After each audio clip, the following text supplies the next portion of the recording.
దానికి ప్రముఖ రాజకీయ సామాజిక విశ్లేషకులు నగేష్ గారు మనతో జాయిన్ అవుతున్నారు. నగేష్ గారు, very good afternoon sir. Good afternoon అండి. సో నగేష్ గారు, యాక్చువల్గా ట్రంప్ మనకి చేస్తున్నటువంటి నమ్మక ద్రోహం, ఇండియాకి చేస్తున్నటువంటి నమ్మక ద్రోహము 25% నుంచి డబుల్ చేయడము ఈ టారిఫ్స్ అనే దానిపైన యాక్చువల్గా మాట్లాడదాము. బట్ దానికన్నా ముందు ఇప్పుడు సడన్ డెవలప్మెంట్ ఏంటి అని అంటే, రష్యా అధ్యక్షుడు వ్లాదిమిర్ పుతిన్ ఇండియాకి రాబోతున్నారు. అంటే ఇప్పుడు ఉన్నటువంటి ఈ టారిఫ్స్ ఉద్రిక్తతలు ఏవైతే ఉన్నాయో వీటి నడుమ రష్యా అధ్యక్షుడే స్వయంగా ఇండియా రావడం అనేది ఎలా చూడాలి? అంటే ట్రంప్కు మాత్రం ఇది ఖచ్చితంగా గొంతులో పచ్చివెలకాయ పడ్డట్టే అవుతుందేమో అనేది కొందరు అభిప్రాయం. ఏం చెప్తారు? అంటే కొన్ని డెవలప్మెంట్స్ ఉన్నాయండి ఈరోజు. కానీ నిన్న కానీ అజిత్ దోవాల్, మన నేషనల్ సెక్యూరిటీ అడ్వైజర్, మోస్కోలో ఉన్నాడు. అక్కడ అగ్రనాయకులు అందరినీ కలిశాడు. ఈ నెలాఖరున ఆగస్ట్ 31 నాడు చైనాలో షాంఘాయ్ కోఆపరేషన్ ఆర్గనైజేషన్ మీటింగ్ ఉంది. దానికి నరేంద్ర మోదీ వెళ్తున్నారు. అక్కడ ఏమిటంటే తప్పకుండా షీ జిన్పింగ్ తోటి ఈయనకి చర్చలు జరుగుతాయి. దాని తర్వాత పుతిన్ ఇండియాకి వస్తున్నారంటే మళ్ళా మోదీకి పుతిన్ కూడా మాటలు జరుగుతాయి. సో ఇప్పుడు ఏమిటంటే మెయిన్ గా ఈ ట్రంప్ విధించిన ఆంక్షల వల్ల మెయిన్ గా 3 విక్టిమ్స్ ఉన్నారు. ఫస్ట్ రష్యా, ఎందుకంటే రష్యా ఏదైతే శాంక్షన్స్ విధించాడు, రష్యా దగ్గర ఎవరు ఇది కొనుక్కోకూడదు, అది కొనుక్కోకూడదు. దాంతో రష్యాకి ఏమిటంటే సామగ్రి ఆపాలనేది.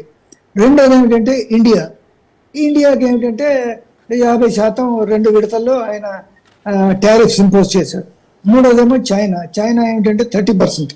కానీ మీరు దీంట్లో ఒక ప్యాటర్న్ చూడండి. ఈ ప్యాటర్న్ ఏమిటంటే బ్రిక్స్ దేశాల మీద ఆంక్షలు విధిస్తున్నాడు. 4వ దేశం ఏంటంటే బ్రెజిల్. దాని తర్వాత 5వ దేశం ఏంటంటే సౌత్ ఆఫ్రికా. బ్రెజిల్ మీద కూడా 30%, 50% బ్రెజిల్ మీద వేశాడు. సౌత్ ఆఫ్రికా మీద ఏమో 30% వేశాడు. సో ఇప్పుడు ఆయనకి భయం ఏం పట్టుకుందంటే, ఈ బ్రిక్స్ అంటే Brazil, Russia, India, China, south Africa వీళ్ళందరూ కలిసి ఇంటర్నేషనల్ కరెన్సీ ఏదైతే ఇప్పుడు డాలర్ ఉందో, డాలర్ను రీప్లేస్ చేసి వాళ్ళ కరెన్సీలో నడుపుతారనేది ఆయనకి భయం. బట్ దీనికి చరిత్ర కొంచెం వెనక్కి చూడాలండి. అసలు రష్యా ఏం చేసింది, అమెరికా ఏం చేసింది. ఇప్పుడు అమెరికా ఏమిటంటే నేటోకి ఒక పెద్ద దేశం నేటో. అమెరికా లేకపోతే నేటో లేదు. సో నేటోకి ఏమిటంటే అమెరికా రష్యాకి ఒక హామీ ఇచ్చింది, మేము ఈ నేటో దేశాలు రష్యా పక్కన ఇంకా ఎవరు రారు అనేది. ఆ దేశాలు ఏమిటి? పోలాండ్, యుక్రెయిన్, లిథువేనియా, లాట్వియా, ఇలాంటి దేశాలు అన్నీ ఉన్నాయి. ఈ దేశాలు మీకు ఏమిటంటే, సో ఇప్పుడు ఇవన్నీ దేశాలు రష్యా బార్డర్ లో ఉండవనేది హామీ ఇచ్చారు వీళ్ళు. బట్ ఇప్పుడు చేసింది ఏమిటి? యుక్రెయిన్ కి ఆర్మ్స్ సప్లై చేస్తున్నారు, వెపన్స్ సప్లై చేస్తున్నారు, డ్రోన్ సప్లై చేస్తున్నారు, బిలియన్స్ ఆఫ్ డాలర్స్ అక్కడ పంప్ చేస్తున్నారు. అమెరికా కాకుండా యూరోపా దేశాలు కూడా.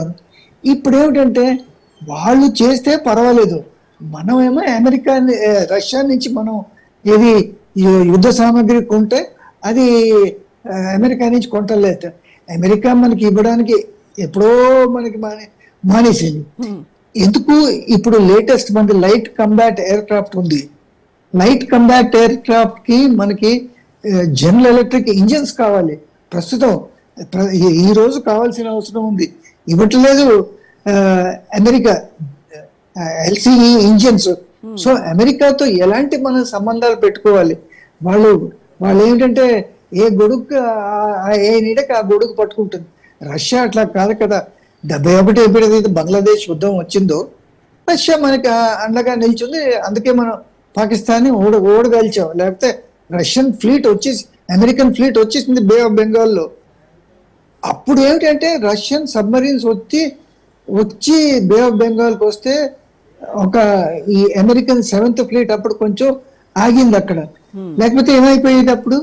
సో ఇలాంటి చరిత్ర చాలా ఉంది అమెరికాది. వాళ్ళు ఇప్పుడు ఏదో పెద్ద మేమే శుద్ధపూసలు, ఇంకా అసలు మిగతా వాళ్ళందరూ టారిఫ్స్ మా మీద రుద్దేస్తున్నారు అనేది చెప్పుకోవడం అనేది హాస్యాస్పదం. అయితే ఈ డబుల్ స్టాండర్డ్స్ ఏవైతే ఉన్నాయో, అంటే మనం మాత్రము రష్యా నుంచి చమురు కొనుగోలు చేయకూడదు, దానిపైన ఎక్కువ సుంకం వేస్తానని చెప్తాడు, దానికి ఇది మనకి శిక్షిస్తున్నట్టుగా. బట్ ఆయన మాత్రం యుఎస్ మాత్రం రష్యా నుంచి యురేనియం కొంటుంది, దిగుమతి చేసుకుంటుంది, అలాగే పలాడియంని దిగుమతి చేసుకుంటూ ఉంటుంది. సో తాను చేస్తేనేమో ఒప్పు, ఇతరులు చేస్తే తప్పు అన్నట్టుగా ఈ డ్యూయల్ స్టాండర్డ్స్ని మనం ఎలా చూడాలంటారు? అండ్ మోరోవర్ ఈ యుఎస్కి అండ్ అలాగే భారత్కి ఉన్నటువంటి రిలేషన్స్ ఏమైనా దెబ్బతినేటువంటి అవకాశం ఉందంటారా రష్యాతో? ఇన్ కేస్ మనం ఇన్ ఫ్యూచర్ కూడా మనము కంటిన్యూ చేస్తాం కాబట్టి ట్రేడ్. ఆల్రెడీ దెబ్బతిన్నాయండి. ఇంకా అమెరికాతో మనకి సంబంధాలు దెబ్బతిన్నట్టుగా లెక్క. ఇది ఒక ట్రేడ్ వార్ జరుగుతున్నది, ఇది ఎకనామిక్ వార్ ఇది.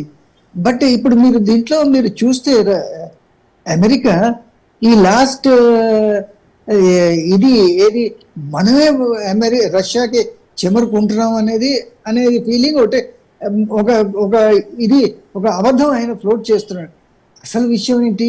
మీరు చెప్పినట్టుగా యురేనియం కొంటున్నది అమెరికా, పెలేడియం దేనికి వాడతారు? ఎలక్ట్రిక్ వెహికల్స్ లో వాడతారు, ఫర్టిలైజర్స్ అండ్ కెమికల్స్ వాడతారు. నిన్న ఒక ఇండియన్ రిపోర్టర్ అనుకుంటా, ఆ భాషతో ఇండియన్ రిపోర్టర్ అనుకుంటా, ట్రంప్ ని ప్రెస్ కాన్ఫరెన్స్ లోను మీ సంగతి ఏమిటో చెప్పండి, మీరు రష్యా నుంచి పెలేడియము, యురేనియము, కెమికల్స్, ఫర్టిలైజర్ కొంటున్నారు. నాకు తెలియదు ఏం ప్రెసిడెంట్, నాకు తెలుసుకుని నేను చెప్తానన్నా. అది హాస్యాస్పదం కాకపోతే ఏమిటండి? అయితే ఇప్పుడు దాంతో కథ ఫినిష్ కాదు. ఇప్పుడు ఏంటంటే అమెరికన్ ఎలైజ్, యూరోపియన్ యూనియన్, నేటో వాళ్ళు ఏం చేస్తున్నారు ఇది వినండి. ఇది చాలా ఆశ్చర్యకరంగా ఉంది. రష్యాకి ఏమిటంటే మొత్తం ఎక్స్పోర్ట్స్ క్రూడ్ ఆయిల్ది 923 బిలియన్ యూరోస్ ఉంది. దాంట్లో ఏమిటంటే యూరోపియన్ యూనియన్ కొంటున్నది ఏమిటంటే $212 బిలియన్, అంటే 21,200 crores out of 92,300 crores. Next ఎవరు ఎక్కువ కొంటున్నారు? చైనా ఎంత కొంటున్నది? 20,000 కోట్లు, అంటే 200 బిలియన్ యూరోస్ సంబంధించిన. ఇండియా కొంటున్నది వీళ్ళకన్నా తక్కువ, 212 బిలియన్ యూరోస్ కొంటున్నది. సో అది కాకుండా ఇప్పుడు ఏవైతే వీళ్ళు ఇన్ని శాంక్షన్స్ విధించారు రష్యా మీద, వీళ్ళు ఐరన్ కొంటున్నారు, స్టీల్ కొంటున్నారు, మిగతా మినరల్స్ కొంటున్నారు. ఇంకోటి చెప్పడం మర్చిపోయాను నేను, అమెరికా ఎప్పుడైతే చైనా మీద వీళ్ళు 145% ఇది టారిఫ్ విధిస్తే చైనా తిరిగి కొట్టింది. వాళ్ళు ఏమన్నారు, మీకు రేర్ అర్త్స్ మీకు ఇవ్వడం మానేస్తామని చైనా బంద్ చేసింది. వెంటనే లైన్ లోకి వచ్చింది అమెరికా. 145% టారిఫ్ ని 30% చేశారు. సో 30% చేశారు. సో ఇప్పుడు ఏమిటంటే అమెరికా ఇలాంటి భాష వింటుంది. ఏది ఇండియా లాగా శాంతి అనుకుంటూ మనం ఆ భాష అమెరికాకి అర్థం కాదు. వాళ్ళు ఏమిటంటే మాట్లాడితే వాళ్ళు యుద్ధం, ఏది ఎలాంటి యుద్ధం అయినా, మామూలుగా తుపాకీలతో యుద్ధం అయినా, ఇది ట్రేడ్ యుద్ధం అయినా వాళ్ళు ఎప్పుడు సిద్ధంగా ఉంటారు వాళ్ళు.